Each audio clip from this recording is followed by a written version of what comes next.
दरम्यान आखाती युद्धात शस्त्रसंधी असली तरीही कुवेतला मोठा फटका बसलाय।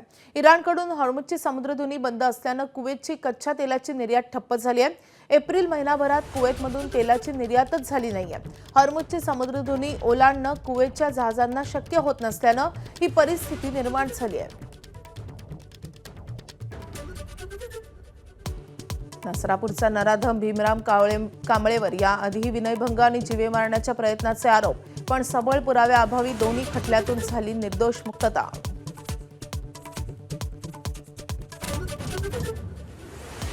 मुंबई नाशिक महामार्गावरचा खारेगावचा टोलनाका पुन्हा सुरू होणार। समृद्धी महामार्गाला जोडणाऱ्या आमने ते ठाणे मार्गासाठी वसूल करणार टोल। मुंबईकडे जाणाऱ्या प्रवाशांचा खिसा रिकामा होणार।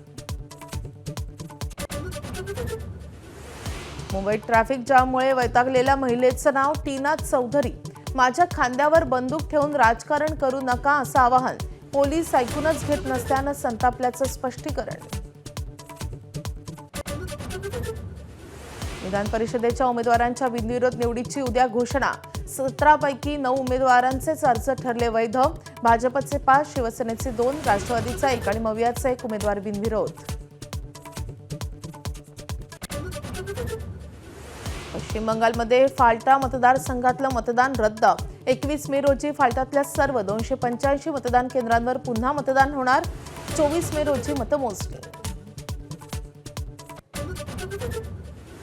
इराण वाकडच वागणार असेल तर नव्यानं हल्ले चढू, डोनाल्ड ट्रम्प यांची धमकी। इराणनं अजून नीट किंमत चुकवली नाही असा इशारा।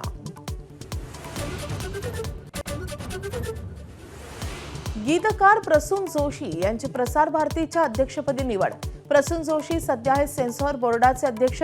जोशी यांना जाहिरात, सिनेमा, साहित्य अशा विविध क्षेत्रांचा दांडगा अनुभव। ऋतुराज गायकवाडच्या नाबाद 67 धावांच्या जोरावर चेन्नईचा मुंबईवर 8 गडी राखून विजय। चेन्नईच्या प्ले ऑफच्या आशा जिवंत, तर 7व्या पराभवानंतर मुंबईची वाट अजून बिकट।